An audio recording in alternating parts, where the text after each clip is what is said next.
Members, you are hereby summoned to attend the monthly meeting, Business and Culture, to be held remotely on Tuesday, the 7th of December at 4 p.m.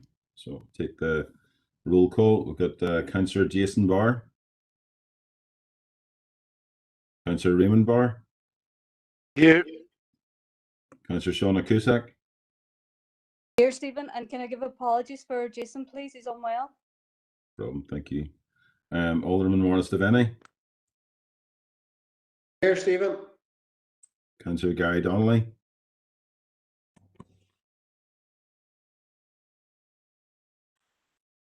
Councillor Rory Farrell. Here, Stephen. Shaw. Thank you, Gary. Shaw, Alderman. Stephen. I'm not sure if you can hear me. Yeah, I got you. Thank you. Alderman Darren Guy, Councillor Sean Harkin,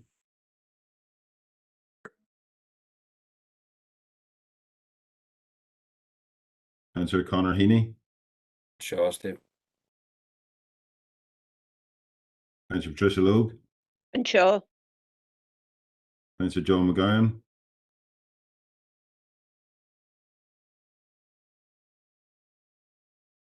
Councillor Kieran Maguire,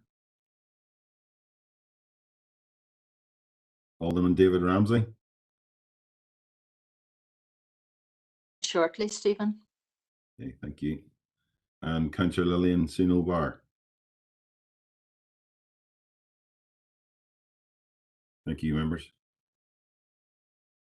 Okay, thanks, Stephen. Now read the broadcasting announcement. Just like to remind everyone present at this meeting that's been held remotely that this meeting will be broadcast live to the internet and will be capable of repeat viewing. This broadcast may be terminated or suspended in accordance with our protocol. Due to your attendance at this meeting, your consent to be followed and to the use and storage of those images for broadcasting and training purposes and for the purpose of keeping historical records and making those records available to the public. Members and approved speakers are reminded to only have their mics and cameras on while speaking at the meeting and use the chat facility to highlight a request to speak. A copy of the council privacy notice may be found on the council website. So that moves us on to item 4, is the declaration of members' interests. If there's any interest that members want to declare at this point, please do so.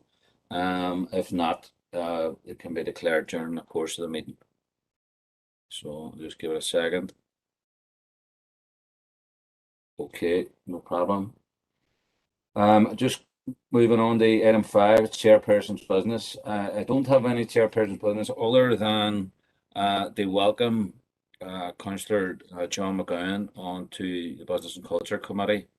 I've known John for a long time, and he is bringing a wealth of experience and background and talent onto this committee. So I have no doubt he'll be an absolute asset to the committee, and I wish him well on his attendance at his first meeting. So that's the only item. Chair, sorry for interrupting you. I did send you a request for a chairperson's business item. I didn't receive it, John. Apologies, I didn't receive it. A request. Can we take it to the next meeting? Well, I think it's I'll tell you what it is because I did send it to you. It was in regard to the local workers survey that the Dairy Trades Union Council carried out, and it's pertinent to John, talk about. it's okay. I will allow it so you can speak to it now. I appreciate that, Chair. Thank you. And look, I'll declare an interest in that I am a member of the Dairy Trades Union Council, and the Trades Union Council carried out a local worker survey, and they asked the people who were surveyed a number of questions, and I think that the findings of the survey are something that we should all be concerned about and alarmed about, especially given that we are a council that is passed some very strong motions in support of workers' rights, in support of pay increases, in support of better terms and conditions for workers, and in support of people joining and having the right to join trade unions. And we do live in a district where people, unfortunately, a lot of workers have poverty pay. A lot of workers are paid below the even basic minimum wage rate, and where we know that a lot of employers have been actively opposed to trade union organisation, which is, the basic democratic right for any worker in society. The findings I think we should be most alarmed about in the survey are that 73% of workers who participated in the survey said that they struggled to pay their weekly bills. And that shouldn't be a surprise right now, given the universal credit cut, given spiral in energy costs, given the price cost of living crisis that people are experiencing. But it's also the legacy of a lot of workers suffering pay cuts for the last decade. And even now, the pay offers that people are being given, whether it's healthcare workers, whether it's dockers, whether it is council workers, whether it is education assistants, are all below inflation. And that's really not going to help people. So this is only increasing this challenge for many working families right across the district, and individuals as well. The other one that was alarming was that 45% of workers reported experiencing bullying and harassment at work. Again, that is something that we should just not tolerate as a council, but I think we have to, it's not the first time we've talked about workers feeling bullied at work by employers locally. But this is one of the findings of the local worker survey. 65% of workers said that their place of employment was not friendly to trade union organisation. Now that includes both places that are where their trade unions exist, but the management is not friendly to trade unions, and it incorporates places that are don't allow or have blocked or have opposed their workers being able to join trade unions and get recognition agreements, which is, could be private, public, or community sector. And then the last one, again, that probably should be a big shock and a surprise, but isn't. 25% of workers surveyed said that they have to use food banks. And again, we have talked so many times now about deprivation in our district. Nearly 30% of people here living below the poverty rate. I think it is it's a shocking indictment really for our district, and I think that this is something we should be on the front foot attempting to reverse and turn around. So what I want to propose is that I think we should commend the Trades Council for having carried out this worker survey, and I think that we should invite in the Trades Council representatives who organised this and carried it through for a discussion with them about the findings, about actions that could begin to kind of transition this. So I'm going to put that in as a proposal to the chat. Thank you, Chair. Okay, have you got a seconder for that? Okay, it's been seconded by Councillor Gary Donnelly. Is there anyone wishing to speak on this? I see Councillor Farr has indicated that he wants to speak. I'm not sure if it's on this or on a different item. It's not on this. It was just to welcome John McGowan to the Business and Culture Committee on behalf of the SDLP. I've known John a long time, probably about 10 years, and I wish him all the best in this committee. Okay, thanks, Rory. So if there's no one wishing to speak, can I? Okay, Alderman Hussey. Thanks, Chair. I'm not a member of the committee, but I do feel that there's obviously quite a lot of information that Councillor Harkin has given there. It might have been more respectful to the committee if the survey had actually been circulated to committee members so that they could have studied it before the proposal was tabled. Just a quick question to Councillor Harkin on the survey. How many actually responded to the survey, and what areas in our district were covered in the survey? Thank you, Chair. Okay, before I take the proposal, Councillor Harkin, do you want to respond to that? Sure, yeah, thanks, Alderman Hussey, for the question. Yeah, it would have been useful to have circulated the survey ahead of time. It was well reported though in the local press. It was in the Derry Journal. It's been in the Derry News. It was in the Irish News. So I think that a lot of people are familiar with the report that it's been sent around. But yeah, it could have been sent directly to councillors. But the information that's there and that I spoke to is the core findings. Several hundred workers responded to the survey. It was carried out by the Dairy Trades Union Council, so I think that I don't know the exact geographic location of everybody that participated in it, but I would guess that they are probably concentrated in Derry. So, but I'm not 100% sure. Look, it was open to people who were in the general area to participate in, and that's something. If we have a meeting with the Trades Council representatives who were directly involved in carrying it out, we can ask them, and perhaps there's a way to find out more about the entire district if that isn't covered. Appreciate that, Chair. Thank you. Okay, Councillor McGowan's looking at. Go ahead.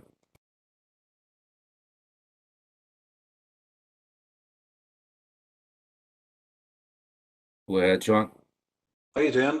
Listen, from hearing what Sean has said, what I would say that as a party, it's very important that we hear what workers are saying. I'm startled by some of those findings, and you know, it seems to be a reputable piece of research. So, you know, I think as a party, Sinn Féin needs to listen to the what workers are saying, and I would have no issue at all on supporting that as well. It's been a difficult time for employers. COVID has caused a lot of employers to forget of what their basic duties are. From talking to a few employers, for example, in the last number of years, some have, it's found it very difficult to give pay rises because they weren't able to function the same way as before. And there's many reasons for it, but there's absolutely no reason why workers should be, underpaid or undervalued. So that's all I wanted to say. It sort of shocked me hearing some of those findings. Okay, thanks for that. Well, I'm not hearing any contrary voices to the proposal, so unless anyone wants to oppose the motion, please indicate now, or I'll take it as unanimous. Okay, that passes then. So that moves us off chairperson's business and into the minutes of the previous Business and Culture Committee on the 9th of November. Can I get a proposer for accuracy? So proposed, Alderman Devaney. Seconder. Councillor Farrell. Okay, thanks, Rory. And is there any matters arising from the previous minutes? No. Okay, that's great. Thanks very much. And that moves us on to the first item of business, which I think Aidan is taking us through. So over to you, Aidan. Yeah, thank you, Chair. The purpose of this report is to update you on the status of projects supported under Council's Access Programme for Cultural Organisations, and to seek your approval for the initiation of the required procurement for project applications submitted to Department for Communities in your call for those applications that ultimately prove successful. You'll be aware, members, in the Cultural Grant Aid Results paper of April 2021 that you approved that you're provided with the results of the Council's Access Programme for Cultural Organisations Grant Aid. 8 organisations were deemed eligible for support and were issued with letters of offer. Whilst the costs for the delivery of the eligible works could be met from member approved budgets, you'll be aware that officers subsequently sought and secured match funding from the Department for Communities Regional Access Programme, and the total award secured from the department was for 8 projects was just over 154,000. Following the latest monitoring round with the department, additional capital funding has been identified, which allows the department to issue a second call for second in-year projects.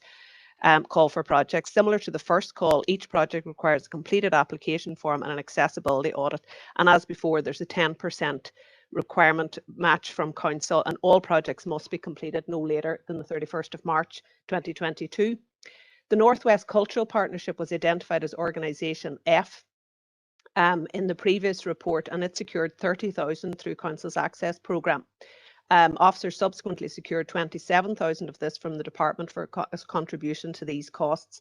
This was the maximum support that could be secured, with council providing the 10% match funding from member approved budgets. The letter of offer from the department required the project to be completed within this current financial year. The Northwest Cultural Partnership have informed officers that the capital project will not commence within this current financial year, and council officers have liaised with the department to seek an extension to the letter of offer. Unfortunately, this request has been denied, and therefore the department's grant award of this project must be returned.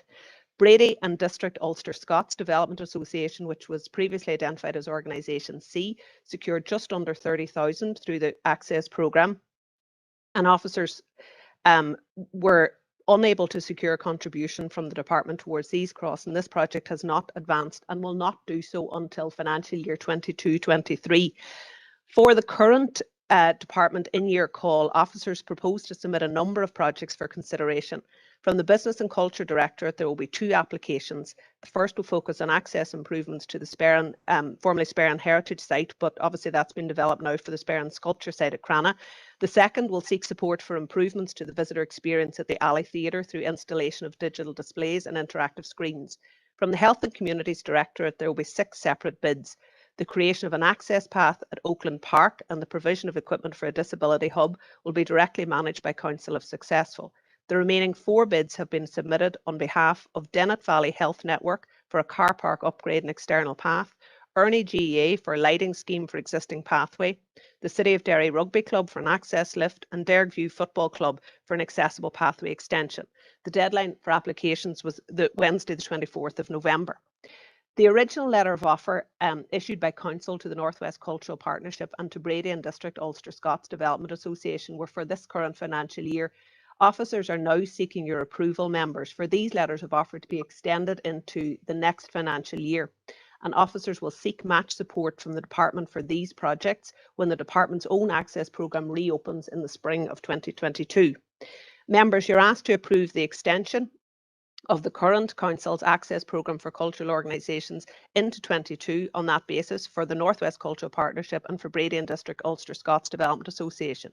You're also asked to note the intention of council officers to seek Department for Communities match support for the costs associated with these projects through the department's regional access programme for 2022, and you're also asked to note the submission of an application to the department's in-year call and to approve in advance the initiation of the required procurement if the applications are successful.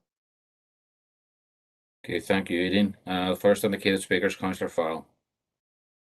Thanks, Aidan, and thanks, Chair. So happy to propose on behalf of the SDLP, fantastic work from the council team in securing the 90% match funding over those 8 projects, which had a total value of 150 grand or so. And we welcome the various bids for the next tranche of funding, and in particular the access elevator for City of Derry, which everybody will agree will be some lift for the rugby club. But I've got a question about the Solace Centre. So there was no match contribution agreed with DFC. Are we confident that in 22-23 that it will meet the criteria to get the 90% match? Thank you. Do you want to take that, Aidan, before I bring in the next speaker? We're working on that basis, yeah. Now, the project needs development, so that we're working towards that, so towards it being eligible. So, I mean, we're hopeful. I think is the case, and everybody's keen for the project to succeed and obviously to secure the match that's required. Thank you, Aidan. Thanks for that. Okay, Councillor Logue. Thank you, Chair, and thank you, Aidan. Aidan, first of all, I would just like to say I hope the current bid is successful, as well as the bids that are going to be brought forward from the health and communities that you alluded to. I suppose it is unfortunate that £27,000 has to be handed back and that it can't be carried over. I just want to ask about the 30,000 that was allocated from the access fund to the new gates and the 29,960 that was allocated to the Brady and District. No bother with them being carried over till next year, but that won't impact on next year's bids for other cultural venues, will it? But other than that, hopefully the current bid is successful. Thank you. Okay, Aidan, do you want to respond to that before bringing the final indicated speaker? Yeah, just as well, I suppose from our own perspectives contribution, we're asking to roll over to effectively accrue that money into next year. So that's what we would look to do with that contribution. So it won't eat into next year's budget. We'll just be effectively holding it and rolling over a letter of offer into the new year. I suppose from the department's perspective, they start a new scheme. You know, that is supposed to, you know, all intents and purposes, that money is lost, but they are very open, and you'll have seen that over the last couple of years with this programme. You know, the nature of capital projects are that they sometimes don't proceed with it in the timescale that you would hope, but they've been very accommodating to a lot of these projects. So, and indeed, we've had cases where projects have, you know, between either our own projects that we're delivering directly or partners projects have either, you know, sped up or slowed down or whatever. So I would imagine, I think it's probably a case of swings and roundabouts. I think they, you know, the department know these projects are coming, and I expect that they'll be looked on favourably. And you know, similarly, we're probably able to fast track another couple of projects in this round of reopening. So so I think we'd be very hopeful that these projects will, when they're ready, will be eligible and will secure that money in the next round. But it is, strictly speaking, as far as the department's concerned, it is a new round, and this money, I suppose, strictly speaking, has been lost. But we would be very hopeful that they would be successful in the next financial year.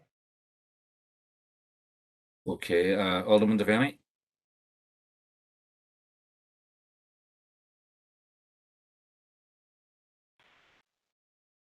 Morris, you were looking on there. Apologies, I was talking away. I thought I was unmuted, but roll back again.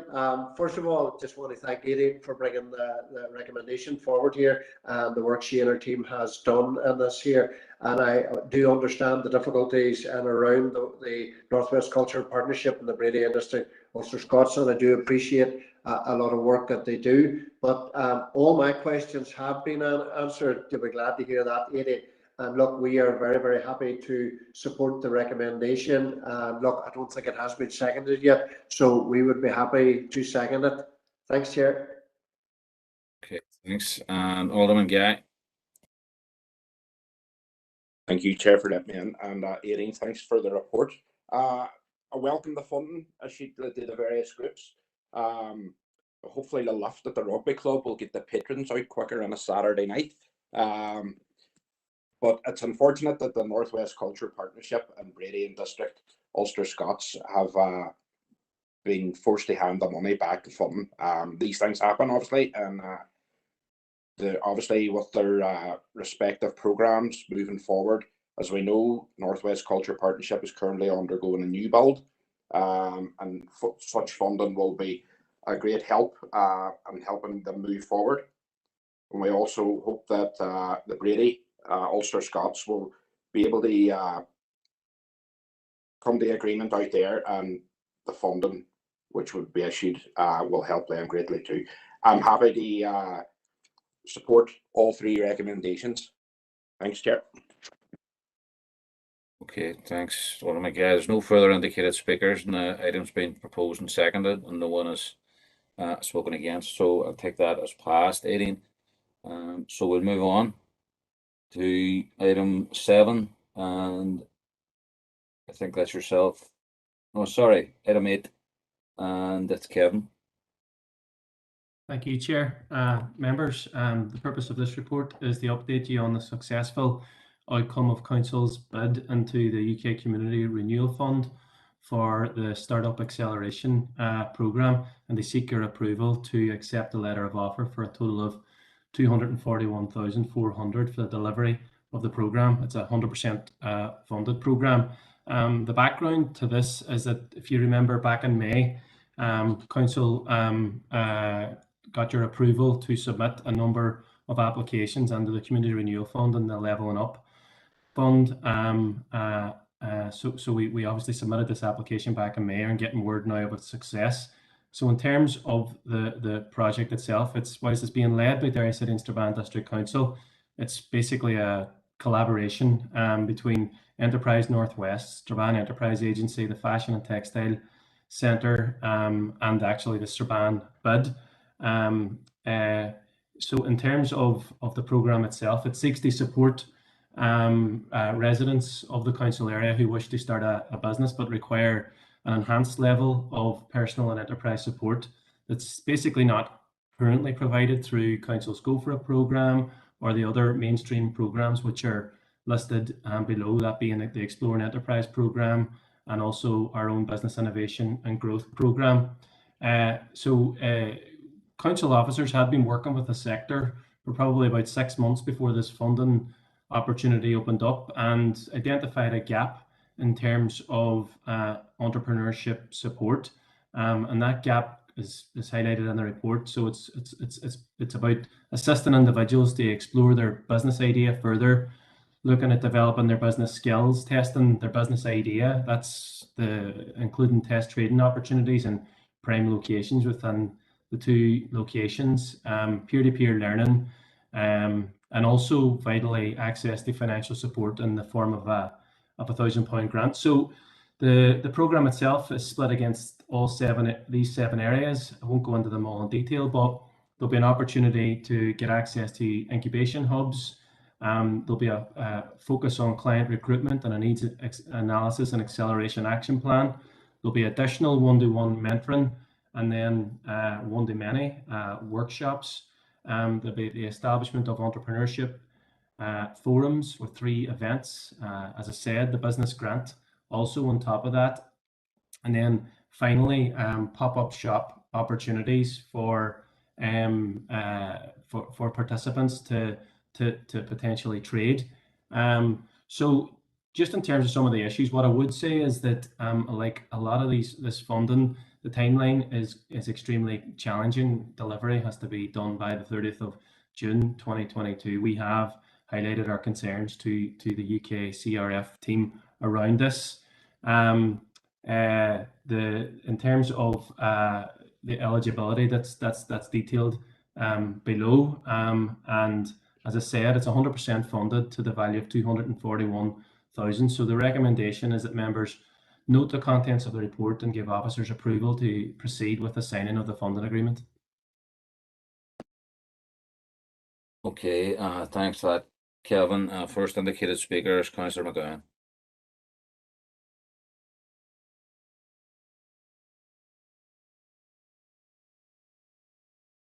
Thank you, Chair.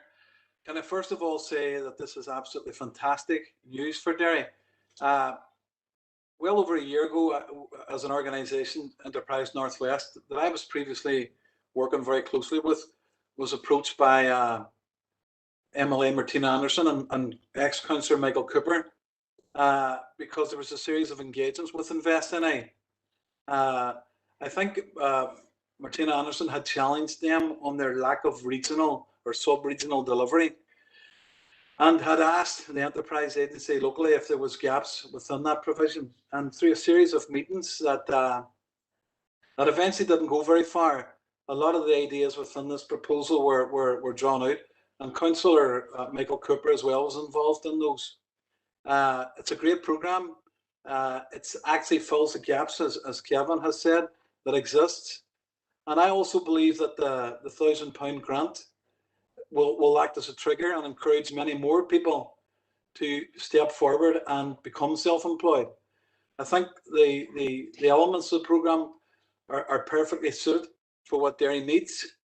I have concerns, like Kevin, with the 6-month time frame, and it's, of course, with COVID, you know, that's never easy, but it's a fantastic piece of news, and I think if we can deliver this in the next 6 months, we can demonstrate to Invest NI and others that dairy has a completely different set of issues which needs additional support. And that was the original aim of what Martina was trying to say, that sub-regionally we're not the same as other cities or regions on this island. We have issues which need addressed, and I believe this application will go a long way towards that. Thank you. Thanks, John. Councillor Farrell. Thanks, Kevin, for the paper, and thanks, Chair, as well. It's fantastic news that this funding package has been agreed, and it's totaling nearly £250,000, and it's going to support local startups, which is brilliant news. And you know, there's a host of activities and themes to this. You know, we're going to have incubation hubs, we're going to have mentoring programs, we're going to have workshops, and we're going to have £1,000 grant to the applicants. So that's going to provide a fantastic support package for local entrepreneurs. You know, there's a clearly documented gap between the Go For It programme and the business innovation and growth. And like Joel McGowan, who spoke there now, told me about this gap a number of years ago.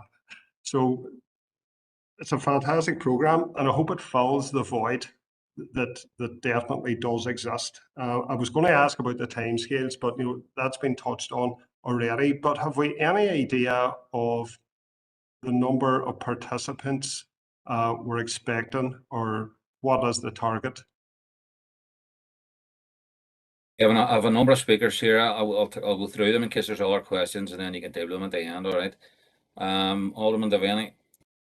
Thank you, Chair, for allowing me in, and thank Kevin for bringing this report. I have to say, like the rest of the speakers, this is good news to help, you know, maybe local entrepreneurs.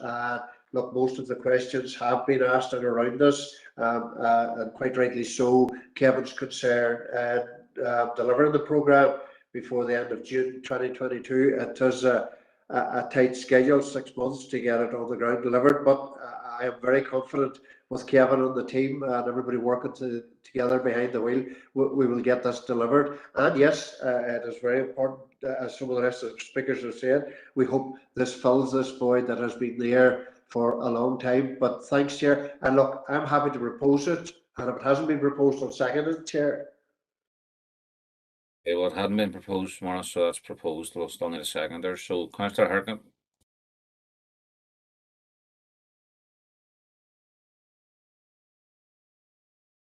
Thank you, Chair. Yeah, I wanted to make several points on this. I mean, it's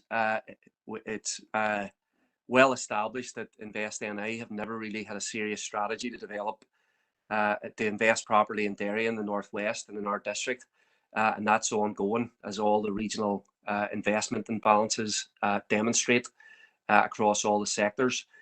Second point I want to make is I do find that that there is a kind of pro-entrepreneurialism in our council, and I don't feel that there's the same kind of pro-public sector approach, meaning that our council is very actively involved in encouraging entrepreneurialism among our residents and in the schools, and I support anyone that wants to have a go at that. But the vast majority of people are not going to become entrepreneurs, billionaires, or the vast majority of people are going to end up working in a job. And it's in those jobs that people need protection, trade union rights, collective agreements. And so I am a little bit worried about what I would call the imbalance or the bias towards entrepreneurialism that exists. And just, you know, self-employed people were mentioned there. And we have a lot of people who are self-employed, and let's face it, you know, the executive abandoned self-employed people during the pandemic, who fell through the cracks? It was mostly self-employed people, barbers, tradespeople, taxi drivers. So there's a lot of talk about people becoming, it's great to become an entrepreneur or declare yourself self-employed. But the supports weren't there during the pandemic. I mean, people had it was a fight to get taxi drivers any money at all. And so I just think that there's an issue here about, what's being prioritized and who will benefit. And I just have a concern about, I mean, look, like arguing for the wealth creators has been a very popular thing, but I think the pandemic has demonstrated that the wealth creators aren't the most important people in our society. The people who actually matter are the frontline workers, healthcare workers, domiciliary care workers, retail workers, young workers in hospitality, taxi drivers, workers at the port.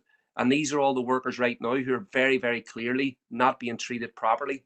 And this is the imbalance. And I think that this is something we have to look at as a council. Thank you, Chair. Okay, Alderman Hussey. Thank you, Chair. You'll not be surprised, and by the way, welcome to Councillor McGowan. When I say to Councillor McGowan particularly, I would trust that this whole programme of the 7 strands will touch all of our council. Should it be Londonderry, should it be at Strabane and the wider district areas. And I suppose following on, I think it was Councillor Farrell who asked the question about targeted clients within the overall scheme. Again, I would be interested in knowing how many clients are being targeted. How many would we expect to have in the scheme? Is there something in that, a rural proofing that will ensure that these welcome entrepreneurs that are being encouraged, in my opinion, that because entrepreneurs do employ people, that there will be a spread across the district council area over all of those 7 strands. And I suppose in partial response to Councillor Harkin there, will social enterprises be included within the scheme, or is it the business entrepreneur as opposed to social entrepreneurs that may be included as well? Thank you, Chair. Okay, Kevin, one more just before I bring you back. Councillor McGowan, given it's your first meeting, I know you're already spoken, but I'll let you back on. I'm sort of getting the grips with this, Connor. No, just to comment on what Councillor Sean Harkin said. Self-employment or entrepreneurship, these words loosely thrown around. I've been involved in this 25 years, and I can tell you a lot of the previously self-employed people are now employing 50, 100 employees plus. So as a city and a region, you've got to encourage enterprise. In terms of the last point by Councillor Hussey, we don't distinguish between a social entrepreneur and an entrepreneur. And I don't think as a council we do that either. I know Kevin's team works very closely with people who are considering a business that has a social element within it. So I just think that, as a city, we're not throwing that much money at self-employment. It's about creating the businesses of tomorrow. And if you drive around the city, every business that you see started out as a startup. So it's really trying to capture people who see their future as running their own business, and it does appeal not to everyone, but as a city we are not as high up the charts as we should be, and I believe the work of council and others are trying to improve on that. But definitely I know as a party that Sinn Féin looks out for all workers, that is people in social enterprises, private enterprises, or within the public sector. Okay, Kevin, you want to come back on now and just answer any questions that were posed to you there? Will do.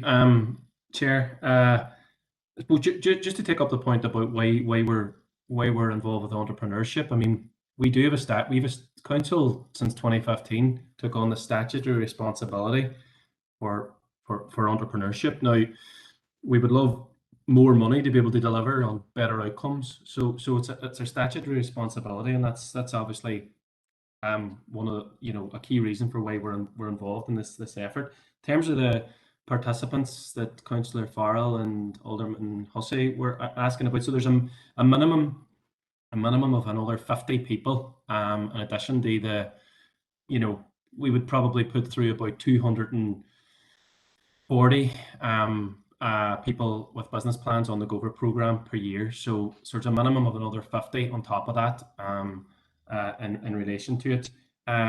So in terms of the geographic spread of it, the delivery partners on this are Strabane Enterprise Agency and Enterprise Northwest. So that, the two delivery partners, they target right across the council district itself. So Strabane, so in relation to Alderman Hussey, I mean, obviously Strabane Enterprise Agency will have a responsibility in that area, and the two work very, very closely. And actually this programme has given us an opportunity to actually engage even further with the agencies and the people on the ground. Social enterprises are eligible, yeah. There's no distinction between those. And our hope as a council team is that this kind of can act as a pilot, and that we can go forward with looking at other opportunities for funding to add value to our kind of our rates allocations in this whole area of entrepreneurship. Okay, thanks, Kevin.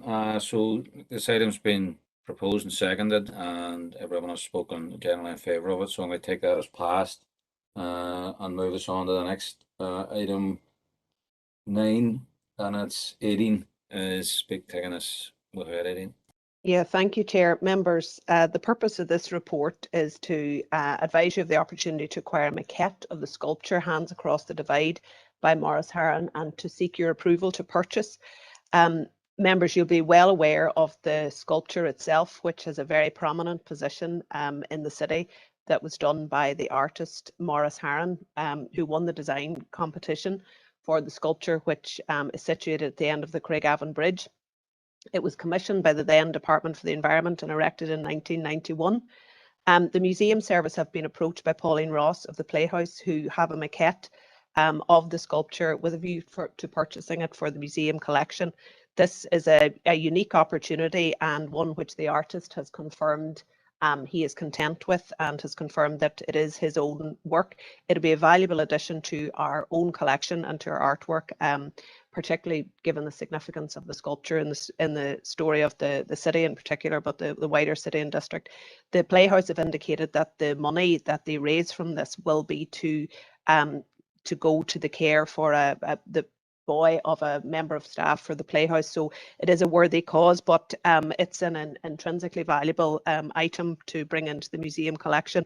You'll be aware that a maquette is an intrinsic part of the artistic process, and indeed council have a number of other maquettes within the collection. The artwork is obviously very significant and is an iconic piece which represents the city trying to emerge from the conflict during the Troubles. The sculpture was unveiled in 1992 to mark the 20th anniversary of Bloody Sunday. The maquette, the measurements are there in the paper, but you members may recall that it was previously copies of it were commissioned by council for a series of mayoral gifts, where this era is a key collecting area within the council museum collection policy, and the purchase will add to the collection theme. The Playhouse had assigned a value of 10,000, but clearly with any item we would bring in, we get an independent evaluation done that has come back at £4,000, and there are sufficient funds within the museum's budget to acquire this item. There is another maquette in the Clinton collection in the White House, which was presented to President Bill Clinton and his wife Hillary Clinton. Members, we're asking your approval to purchase the maquette of the sculpture by the artist Maurice Harron and acquired for the museum's collection. Okay, thanks, Aileen. First indicated speaker, Councillor Loke. Thank you, Chair, and thank you, Aileen. I would just like to propose that we accept this recommendation. It certainly will be an asset to council's, I suppose, assets. And I do want to say that the money will be going to help a very worthwhile cause too as well. So it's I suppose a win-win for both organisations. Thank you. Yes, Councillor Farrell. Yeah, thanks, Aideen, and thanks, Chair. So the Hands Across the Divide is, it's an iconic piece of Derry public art, and it welcomes people into the city side when they travel across the Craigavon Bridge. And it tells a tale of a divided people and a divided society reaching out the hand of friendship in efforts to achieve reconciliation and mutual respect. So Derry should be proud of this piece. And the piece that we have achieved. So I think it's right and proper that we have this maquette on display in the Tower Museum. So happy to second on behalf of the SLP. Thank you. Okay, I have no further indicated speakers. So again, we'll take that item as passed and then move on to item 10, and it's Aideen again.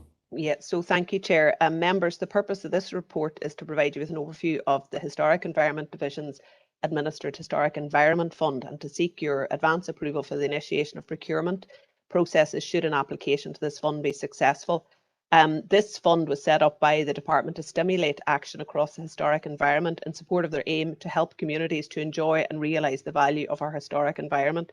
It's divided into 4 streams. And this year support has been provided to district councils to develop built heritage activities in their area. The maximum award under this programme is £10,000. The Council's Arts and Culture Strategy and their Heritage Framework contain a number of actions relating to the enhancement of heritage understanding, appreciation and protection across the city and district. But the protection and preservation of our built heritage represents a significant challenge, not only for Council, but for all of our partners. Across the Council, there's a wealth of built heritage assets under the custodianship of independent cultural organisations. These cultural organisations have saved key assets from dereliction by leveraging external investment and breathing new life into these spaces. However, they face significant challenges with regards to the ongoing preservation of these assets. The maintenance requirements, you'll understand, are complex, much more complex than non-listed buildings, and they include unforeseen maintenance issues with an ageing built fabric.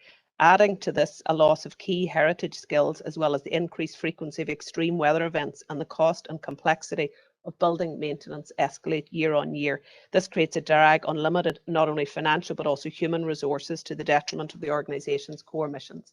So officers have submitted a project proposal to HED with a focus on exploring ways in which cultural organisations could work together to achieve collective maintenance efficiencies, encouraging traditional building skills development and to prepare for likely changes in the future as a result of climate change.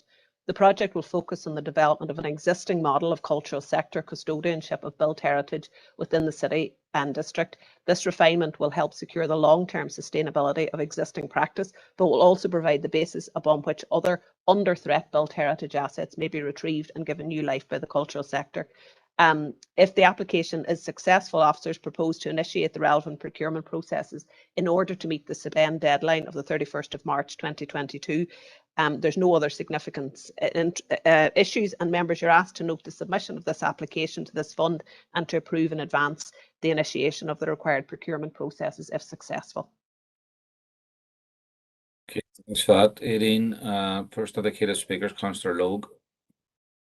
Thank you, Chair. And Aideen, I would just like to again propose this item and welcome it, and I hope it is successful. It is very important that all our cultural assets are maintained, and as you said in the report, these buildings take very expert I suppose, materials and workmanship in their maintenance. But I was just wondering, we have a number of schools, especially within the MUR-DA, and there's probably others, if they could be maybe included in the workshops. And I'm thinking particularly on the Nazareth House School and Limerick Christie, but I'm not being parochial about that. If there's any other schools or any other buildings that could be included in the workshops if this bid is successful, I would appreciate that. Thank you. Okay, Councillor McGowan.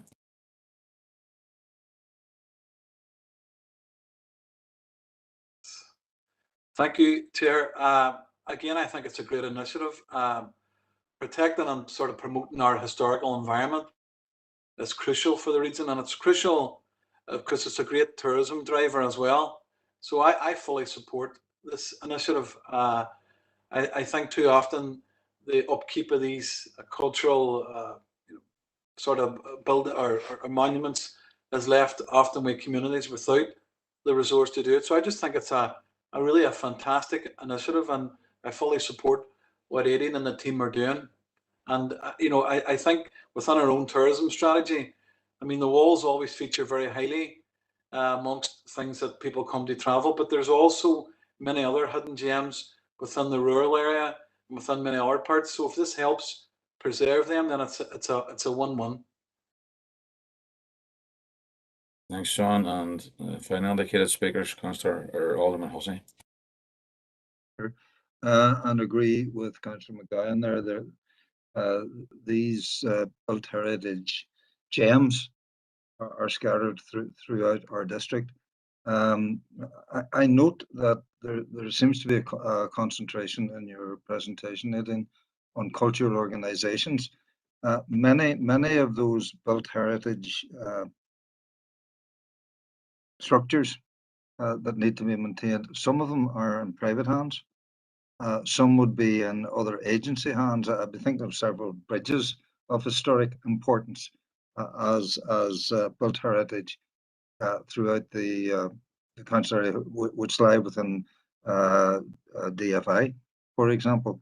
So is this particular proposal with regard to cultural organisations, or would it apply to, let's say, private individuals who maintain built heritage of importance in the area, or indeed the churches, in some cases, who would also have custodianship of many of these particular buildings and structures throughout the district council area? Thank you. Okay, anything to add, Aideen, before we take the item? Well, just to say, I suppose the primary focus of this application is based on those cultural organisations who are already working closely with, and some of the churches are included in that. As regards, I suppose, heritage, built heritage assets that belong to other public sector bodies, I suppose they would probably lead. Work with the respective departments to secure this type of support. This, I suppose, is a collective means to scope an opportunity to whereby these organisations could get efficiencies by working together. I don't see why other organisations, or why some of that learning can't be spread to those built heritage assets in private ownership, or indeed those owned in other shapes by, I know Councillor Logue suggested schools and that. So I think if a model can be scoped out with these organisations, then certainly if there's learning and if there is training to be available, I would imagine we'd be looking to make it available as widely as possible. But I suppose the key focus on this is trying to get these organisations who are I suppose quite challenged financially and resource and everything else to get efficiencies by collaborating, rather than them all going off with multiple applications and going off looking for multiple resources, and so that they can work collectively and, as I say, get efficiencies as best we can. And I think as if we can widen that to as many groups as we can, we certainly will look to do that. Okay, thanks, Aideen. That thing's been proposed, and I think it's been seconded as well. And folks, with your indulgence, members, my apologies.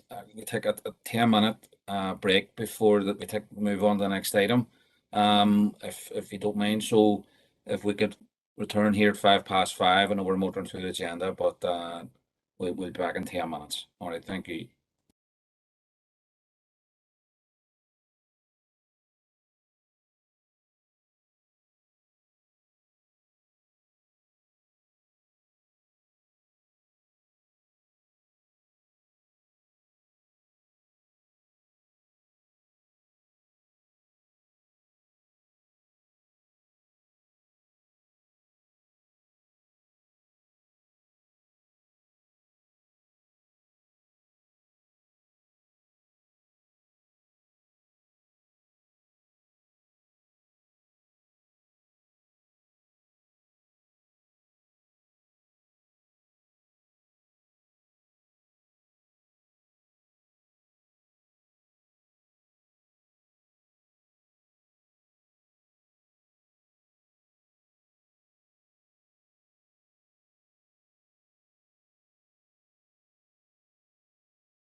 Okay, members, thanks for that. I just, if we could move on then to item 11, and 18, I think you're taking this paper also.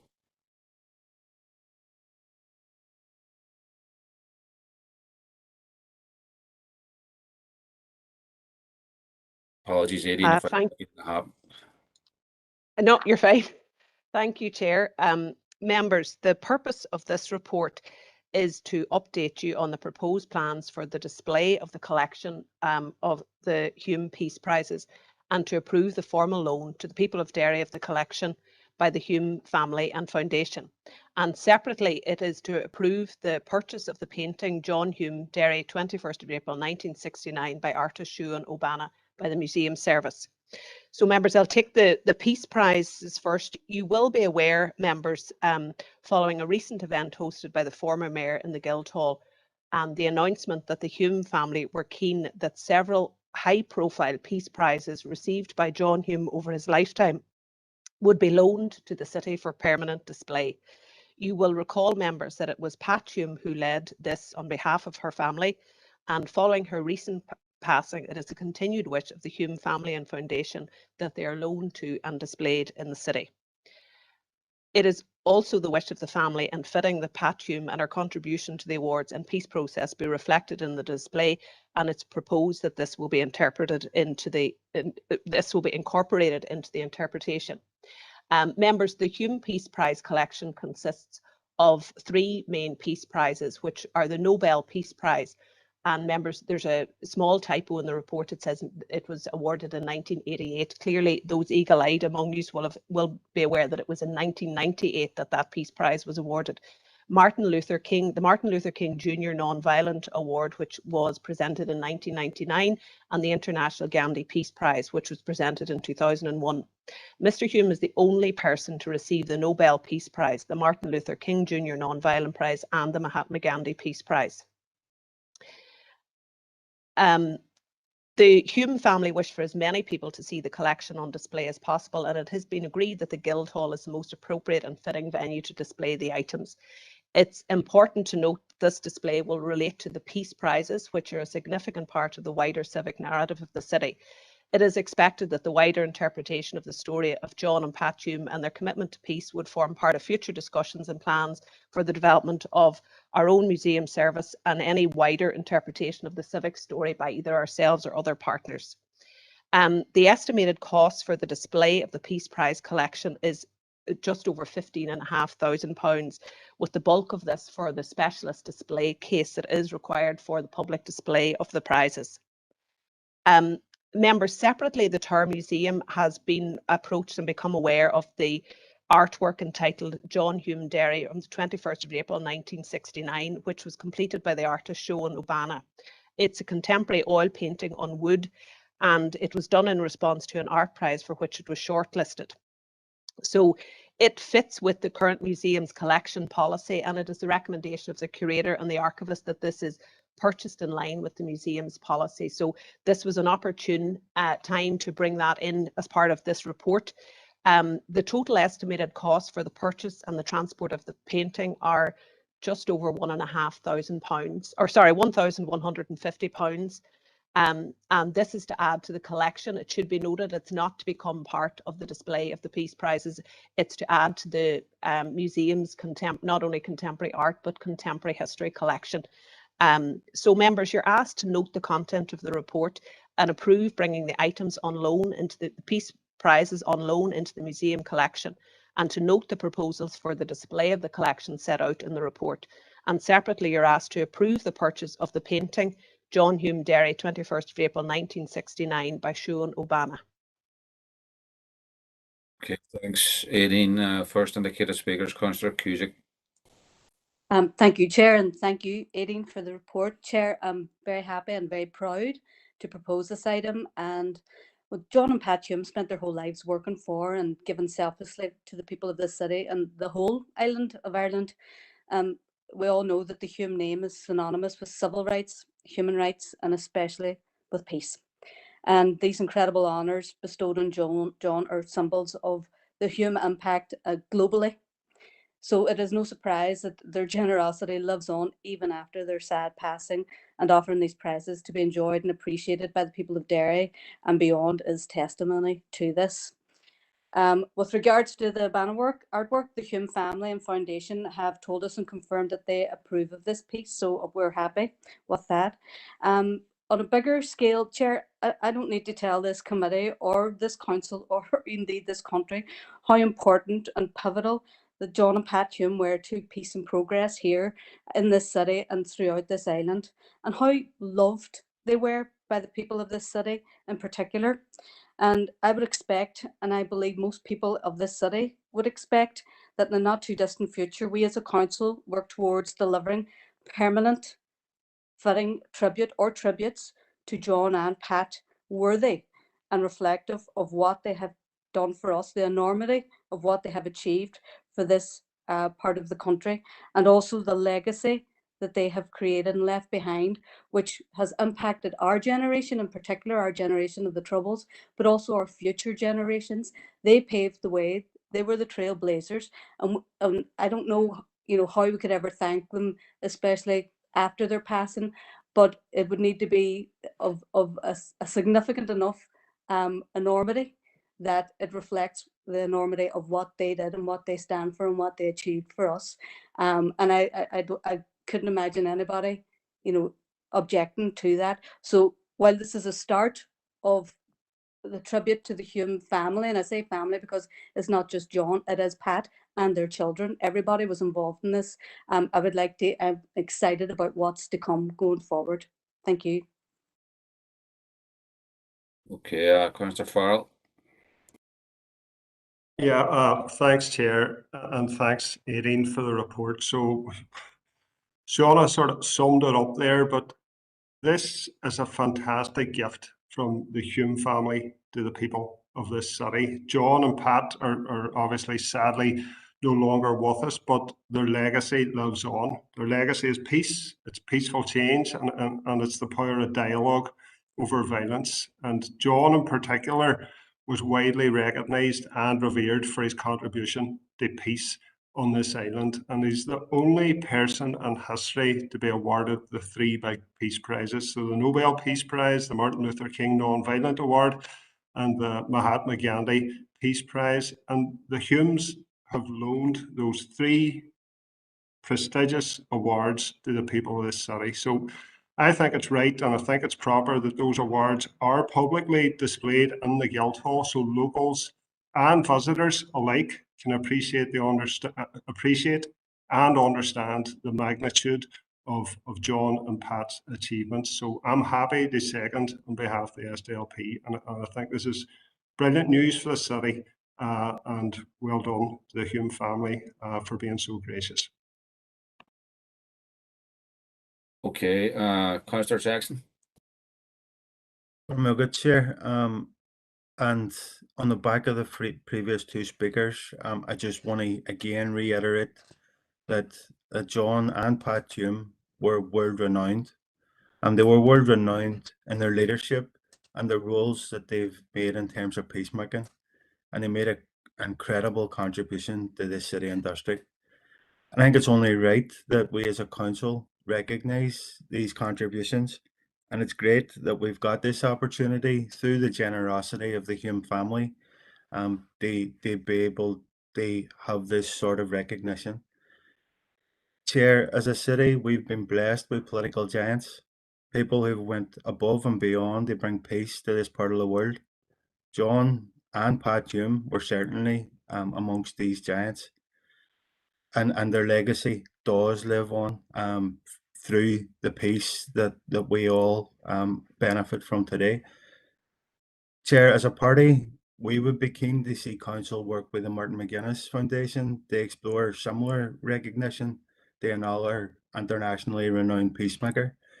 But rather than conflict the recognition of these 2 proud sons of the city, we fully support the recommendations that are contained within this report, and we see this as a step in the journey of our council, recognising the tremendous contributions that have been made by political leaders coming from within this council area. So this is a fantastic first step, and as Shauna has outlined whenever she was proposing this, then this should begin the work and exploring permanent reminders or recognition to the fantastic contributions that political leaders have made from this council district. So on behalf of Sinn Féin, I just want to commit our support to the proposal. Thank you, Chair. Okay, thanks, Councillor Jackson. I have no further indicated speakers, and the item's been proposed and seconded. So at that, I take it that the item passes. So thank you, Aideen. Moving on to item 12. I think this Kevin's taking this item. Go ahead, Kevin. Thank you, Chair. Members, the purpose of this report is to update you on a proposed community innovation fund to support the Lifelong Learning Festival that's scheduled for the 25th to 29th of April 2022, and to get your approval around the process to deliver the Learning City Fund itself.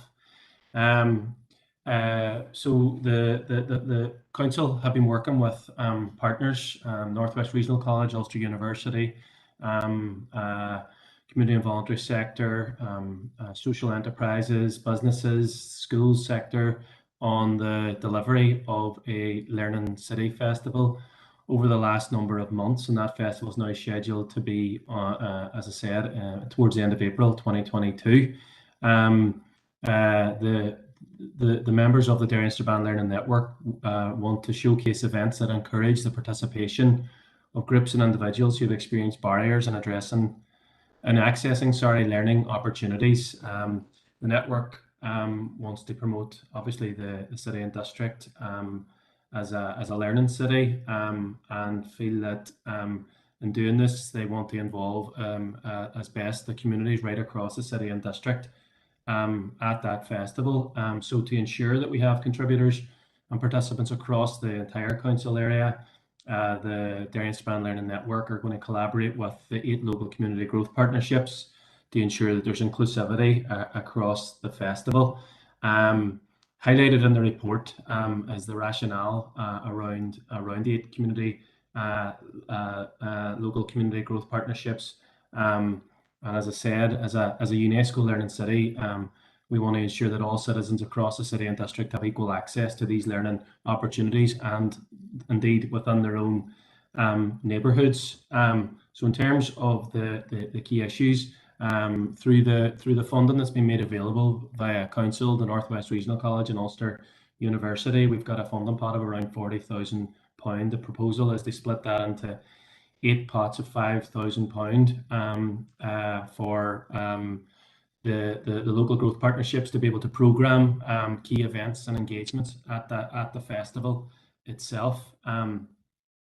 There's an application process, and that form's attached within this report. But each partnership will be able to complete, and we will facilitate the completion of that through our skills team within Council itself. So from a financial perspective, the funding's contained within the Learning City programme Phase 1 funding.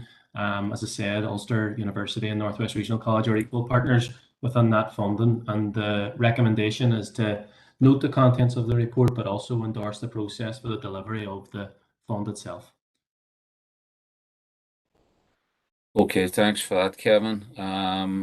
I don't have anyone indicating in the chat box that they want to speak on this, and I'm taking that okay. Sorry, we do. So, Alderman Hussey. Thank you, Chair, for permission to speak again, and thanks, Kevin. I note that the 40,000 community innovation is drawn from 60,000 underspend. Why is the full 60,000 not being utilised within the community innovation programme? Firstly, secondly, the spread across the local growth partnerships and the declaring interest as a member of the DERG local area growth partnership. I note within that the percentage with regard to administration, because of organisations who have limited resources available, is there a recognition within that those areas within partnership areas that have neighbourhood renewal area status would have would have greater resources available to them as opposed to those areas that do not have neighbourhood renewal area status within them? And I'm probably thinking on 3, if not 4, of the rural areas. And has that been taken into consideration going forward? Thank you, Chair. Again, Kevin, I'll take the speakers and then bring you back. Councillor McGowan. Again, I mean, I would welcome this. I think it's anything that's connecting people. I would just like to say that, you know, some people might argue that, you know, splitting it 8 ways reduces the impact that it have, but I would disagree with that. I would just like to add that maybe we could try to be innovative or think a little bit about how we target maybe groups or residents that normally don't take part in these type of learning opportunities. But broadly, I really think it's a good idea. I welcome the 40,000 funding, and you know, it fits in with the Lifelong Learning Study Festival, and I just hope that it works very well. But I would try to maybe look at, when we're doing the terms of reference, that we might try to not go for the usual suspects and maybe try to angle it that we get people who normally don't participate in these types of things. Okay, thanks for that, John. Alderman Devaney. Thank you, Chair, for allowing me in. And look, I welcome the report coming forward here from Kevin. And look, you know, anything that enhances learning within the council area has to be welcomed. And I do declare an interest in the Sperrin Local Growth Partnership Board as well. But I do take on board as well Alderman Hussey's concerns and around those areas that may be receiving neighbourhood renewal funding. And look, at the end of the day, it is a good initiative, and look forward to it being rolled out. And Chair, if it hasn't been proposed, I'll second it. Okay. Okay, one more speaker, Kevin, then I'll bring you back as Councillor Hargan. Thank you, Chair, and thanks, Kevin, for the presentation. And yes, you know, Learning Cities is an excellent initiative, and the goal of using education to tackle inequalities, I think, for our district has to be a priority. So anything that gives people the tools to change the inequalities that exist here, I think we should try to utilize and make, you know, give people access to. Just in terms of the going through the growth partnerships, I think that the intention is good. I mean, trying to make sure that communities are included and that are consulted and are able to be participating directly in the shaping of education and the different ways that education can be done for people in our communities. I think that's very important. I also think, you know, we've talked a lot about people being excluded because who's setting up or who's in charge or who seem to be delivering it. And I just think that is something we as a council have to be you know, always cognizant of. But I think that you know, it's good that we're involved in this and that this is going to get support. Thank you, Chair. Okay, Kevin, before I take the paper yourself, do you want to respond to any of the comments or questions? Yeah. So just on the funding, I mean, that's the 60K is basically money that we brought forward from the previous financial year, but it's earmarked for the 20,000 earmarked for, you know, lots of other interventions that are contained within that Learning City program itself. So I mean, that's the identified pot for this innovation side of it, and the aim of it is the reason that we came up with this concept, or the network certainly came up with this concept, was actually to make sure that we tried to get beyond the usual suspects, that we did try to target participants and event and program stuff into the festival that's not just our kind of, you know, the people that we would normally work with. So that's kind of the premise of it. In terms of the admin, I mean, you know, there will be no. We as council officers will work with groups to be able to get the application, and it's not a cumbersome process. And the reason we've gone through the local growth partnerships is to do that, exactly that. There's an infrastructure that's there right across council and beyond that will hopefully allow us to bring this festival, you know, to really augment and amplify the festival beyond beyond what it you know what it was in its first year. So we'll ensure that there's sufficient support put in place for people to get these applications in, and that work's already commenced, you know, to be honest with you. So that's basically the rationale behind that.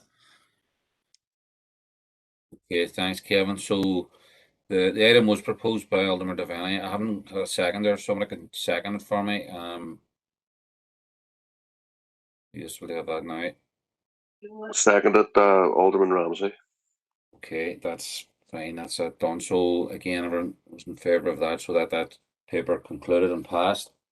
So on to the last bottom of items for decision, and that's agenda item 13, and it's 18. Thank you, Chair. Members, the purpose of this report is to update you on the current progress of the TIDE project, including plans for 2 new virtual reality experiences.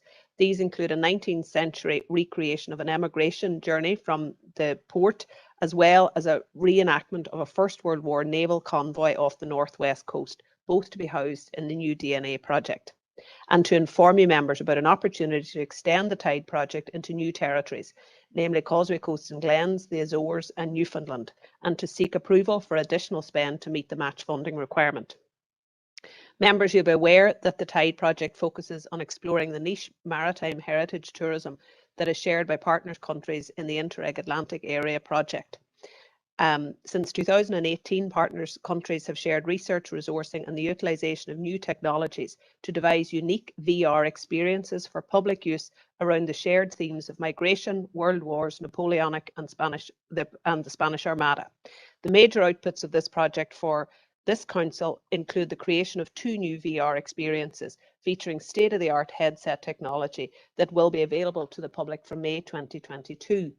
The first experience is a recreation of an emigrant's voyage from the 19th century port in the city centre on the state of Nebraska, which carried numerous emigrants to New York in 1898.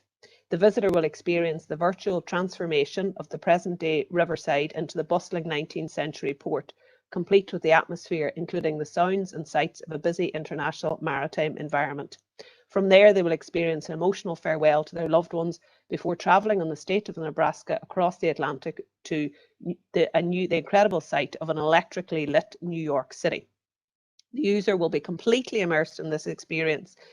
The journey is based on the writings of Patrick Maxwell, a solicitor from the East Wall part of the town where the Richmond Centre is now, who wrote extensively on numerous transatlantic voyages and diaries, which were recently acquired and digitised by our own Museum and Heritage Service. The second experience, which the user can choose upon wearing the headset, focuses on the dangerous maritime relief convoy during the First World War. The user will be stationed on the deck of a destroyer escorting a relief convoy from across the Atlantic past Lough Swilly and Lough Foyle. The user will then be raised by a virtual kite balloon attached to the destroyer, where they will be actively encouraged to spot dangers, including German U-boats and mines, after which they will call for assistance from Lough Foyle in the form of flying boats and airboats. It's an exciting, action-packed experience focused on young families. The overall TIDE project is due to end in October 2022, with all partners having created their VR experiences, as well as a toolkit for other heritage institutions to implement similar experiences. From this point, it will be available to travel around the council area until such times as the experiences are permanently placed in the DNA from early 2025. A further opportunity for additional funding to extend the project area and create new VR content has arisen. And as a result, this council has proposed additional elements for funding to enhance the visitor experience within DNA and raise the project's international standing. So the extension will bring the project deadline forward by 8 months to June 2023. Council has proposed 4 new additional elements. They include a unifying resource for all partners, creating an interactive online resource mapping the niche heritage of the 6 regions, a new VR experience directly linking with Ulster University and the Causeway Coast and Glens Council to explore underwater wrecks off the Northern Irish coast close to Lough Foyle. It will utilise the same experience as the other VR experiences and will ultimately be available for the DNA experience, the DNA Museum, and also to establish links with Newfoundland around the migration and World War themes, sharing resources and gathering significant new content for the Legacy online resource to link directly with the DNA Project VR and archive experience. The proposal is also to continue salary costs of the Tide Project Officer for 8 months at 4 days a week to oversee the project and ensure the outputs are delivered. So members, as part of the Interreg Atlantic Area Requirements, Council is required to contribute 25% of the overall match funding. That means that Council will be required to, the Council's match of the extension is estimated at £20,513. That's €24,313. These funds can be drawn from current Museum and Visitor Services budget. It's recommended, members, that you approve the extension to the value outlined in the report to the Tide Project in order to enhance the DNA visitor experience, forge new and highly relevant international transatlantic links, and also to expand our heritage catchment area featuring VR experiences that directly link the city both to the Wild Atlantic Way and Causeway coastal tourism routes. And members, I would also add to this report to seek your permission to move forward with the relevant procurement processes required during the extension period, and we'll report back for information to you, members. So thank you, members, and happy to take any questions. Okay, thanks for that, Aideen. I'm going to speak on this just on behalf of our party before I bring on the other indicated speakers. So I just suppose first off to declare an interest as a member of the ERNAC board. But like, I'm delighted to propose this item. It's a fantastic project.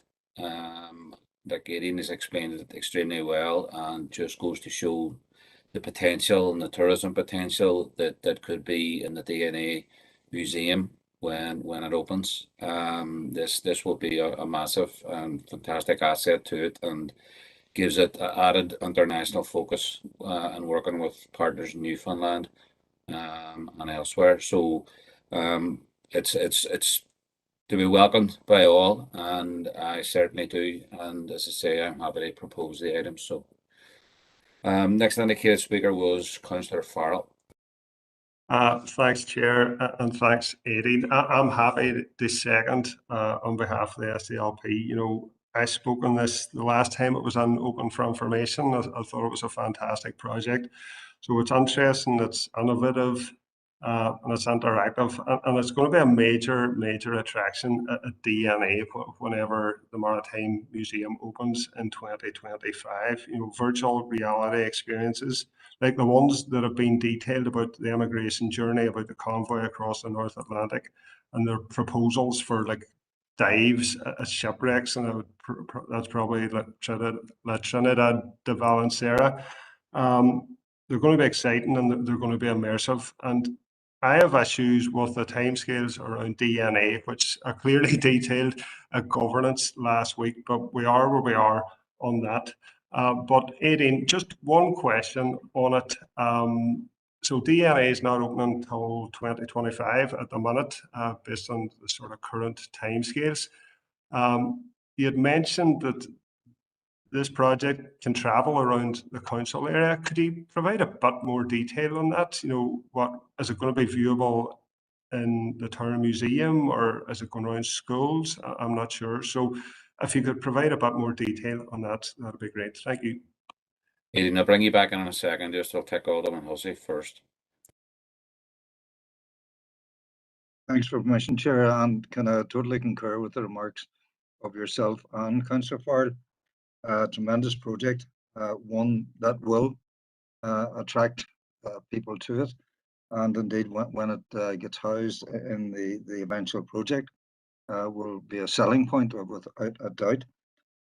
Just a couple of points, and I'm raising these points hopefully to try and enhance and enlarge on what's there. whilst many will have boarded ships in Londonderry, most will have made their way from around the entire northwest.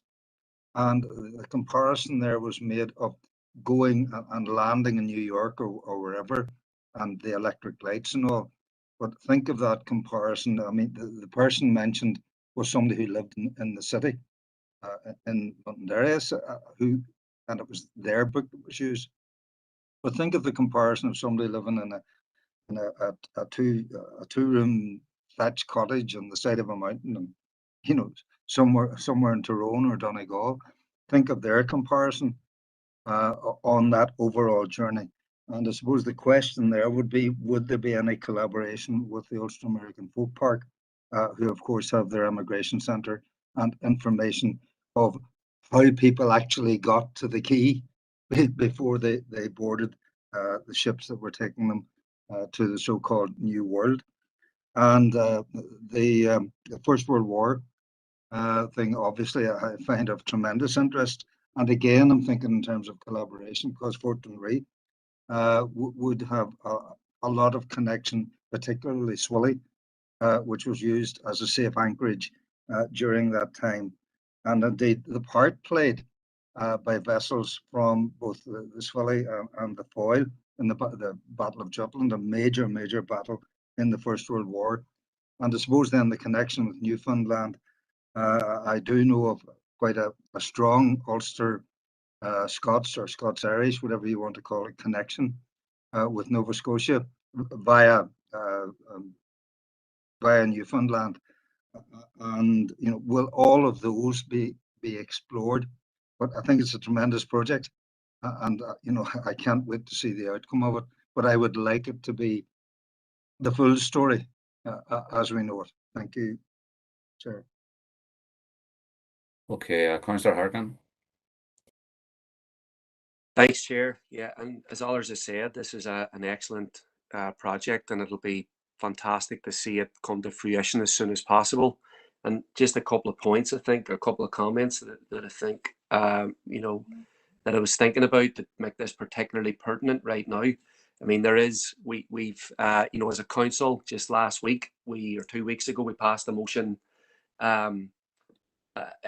supporting the refugees, a rally in support of refugees here in our city. And the issue of migration and immigration is not going to disappear anytime soon. And we do have the millions of people being forced to flee their homes. And so the story of people's migration from here in huge numbers, I think will, be very important in terms of understanding them global connections, but also the reasons why people left here. People left here, people didn't want to leave here. That was the first thing. People were forced to leave here and go all around the world and establish all them global links that we have right now. People were forced to leave because they were starving, because they were evicted, because they faced, violence. And I think that this project will very much enrich our own history, because I don't think that this is primarily about tourism. I think this is about enriching our own understanding of our own past, the challenges we've went through, the reasons why people in our ancestors were forced to leave here. It'll enrich all that for people who live in the Northwest, for people who live across Ireland.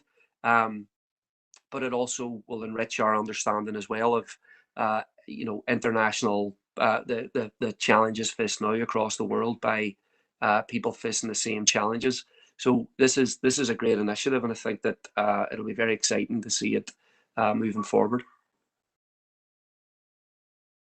Okay, Aidan, do you want to come back on any of the questions or comments that are pertinent there?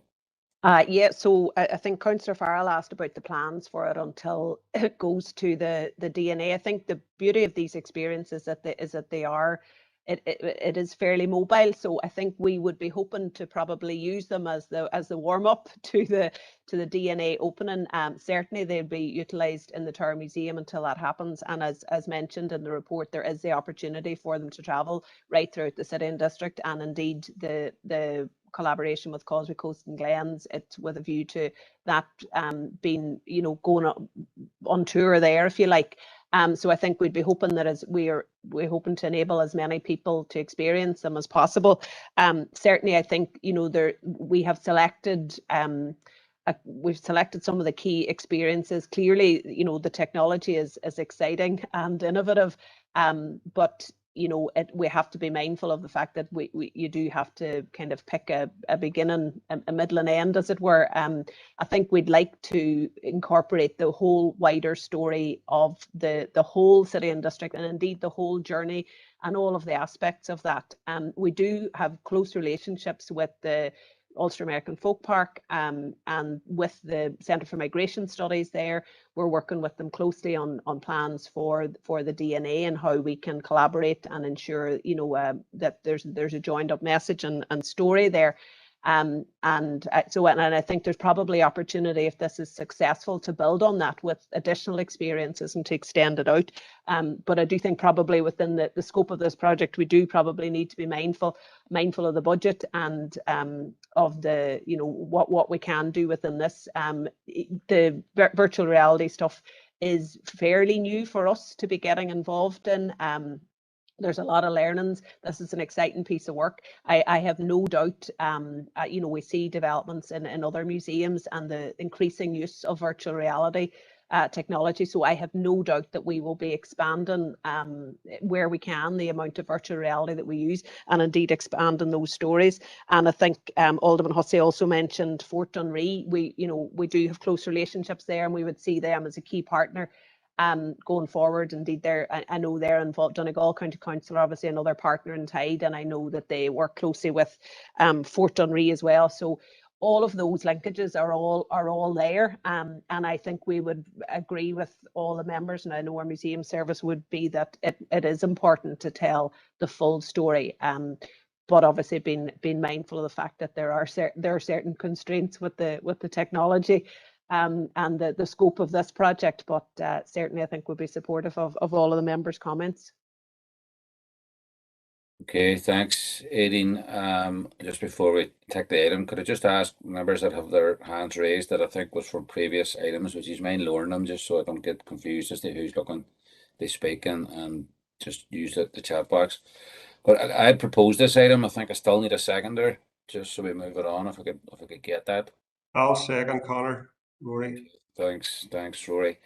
Okay, and everyone's spoken in favour, so we'll take that as item as passed as well. So that concludes items for decision, and I'm going to take items 14 to 17 in a block for information. And if anyone wants to speak on or ask a question on any of those items, would you please indicate in the chat box now, please.